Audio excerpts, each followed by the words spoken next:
ಪ್ರಿಯ ಸ್ನೇಹಿತರೆ, ವಿಜಯ ಕರ್ನಾಟಕ ಪಾಡ್ಕಾಸ್ಟ್ಗೆ ಸ್ವಾಗತ. ನಾನು ನಿಮ್ಮ ಹರಿಪ್ರಕಾಶ್ ಕೊಂಡಮನೆ. ಧಾರವಾಡದ ಯೋಗೀಶ್ ಗೌಡ ಕೊಲೆ ಪ್ರಕರಣಕ್ಕೆ ಸಂಬಂಧಿಸಿ ಮತ್ತೊಂದು ಮಹತ್ವದ ಮಾಹಿತಿ ಲಭ್ಯ ಆಗಿದೆ. ನೈಜ ಆರೋಪಿಗಳನ್ನು ಬಚಾವ್ ಮಾಡಲು ಬೇರೆಡೆಯಿಂದ ತಂದಂತಹ ಮಾರಕಾಸ್ತ್ರಕ್ಕೆ ಕೊಲೆಯಾದಂತಹ ಯೋಗೀಶ್ ಗೌಡ ರಕ್ತ ಮೆತ್ತಿರೋದು ವಿಧಿವಿಜ್ಞಾನ ಪ್ರಯೋಗಾಲಯದಲ್ಲಿ ಬೆಳಕಿಗೆ ಬಂದಿದೆ.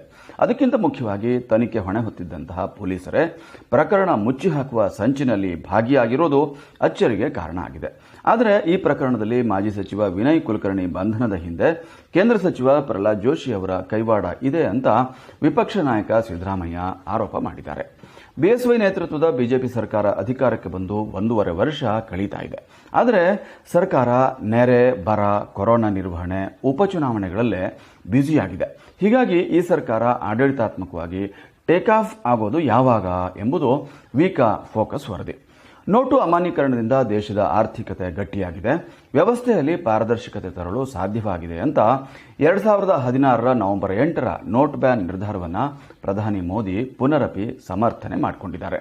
ಆದರೆ ಇದರಿಂದ ಪ್ರಧಾನಿ ಮೋದಿಯವರ ಕ್ಯಾಪಿಟಲಿಸ್ಟ್ ಫ್ರೆಂಡ್ಗಳಿಗಷ್ಟೇ ಲಾಭ ಆಗಿದೆ ಅಂತ ರಾಹುಲ್ ಗಾಂಧಿ ಕಿಡಿಕಾರಿದ್ದಾರೆ. ಜೋ ಬೈಡನ್ ಅಧ್ಯಕ್ಷರಾಗಿ ಆಯ್ಕೆಯಾಗುತ್ತಿದ್ದಂತೆ ಭಾರತ ಅಮೆರಿಕ ದ್ವಿಪಕ್ಷೀಯ ಸಂಬಂಧಕ್ಕೆ ಸಂಬಂಧಿಸಿ 10 ಹಲವು ನಿರೀಕ್ಷೆಗಳು ಗರಿಗೆದರಿವೆ. ಜಮ್ಮು ಕಾಶ್ಮೀರ ಮತ್ತು ಚೀನಾ ವಿದ್ಯಮಾನಗಳಿಗೆ ಸಂಬಂಧಿಸಿ ಹೊಸ ಅಧ್ಯಕ್ಷರ ನಿಲುವು ಏನಿರುತ್ತೆ ಎಂಬ ಕುತೂಹಲ ಹೆಚ್ಚಾಗಿದೆ. ಈ ನಡುವೆ 5 ಲಕ್ಷ ಭಾರತೀಯರಿಗೆ ಅಮೆರಿಕ ಪೌರತ್ವ ಕೊಡೋದಾಗಿ ಘೋಷಿಸಿರೋದು ಭಾರತೀಯರಲ್ಲಿ ಹೊಸ ಹರ್ಷವನ್ನು ಮೂಡಿಸಿದೆ. ಆದರೆ ವಿಶೇಷ ಅಂದರೆ ಈಗಾಗಲೇ ಅಧ್ಯಕ್ಷೀಯ ಚುನಾವಣೆಯಲ್ಲಿ ಸೋಲಿನ ಆಘಾತ ಉಂಡಿರುವಂತಹ ಟ್ರಂಪ್ಗೆ ವಿಚ್ಛೇದನ ನೀಡಲು ಪತ್ನಿ ಮೆಲಾನಿಯಾ ತುದಿಗಾಲ ಮೇಲೆ ನಿಂತಿದ್ದಾರೆ ಎಂಬ ಸುದ್ದಿ ಹರಿದಾಡ್ತಾ ಇರೋದು ಮತ್ತೊಂದು ವಿಶೇಷ.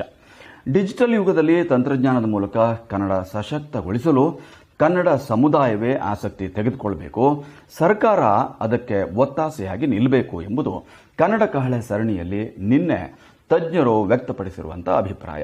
ಇಂದು ಸಂಜೆ 6ಕ್ಕೆ PB ಕೋಟೂರ ಮಾತನಾಡ್ತಾರೆ.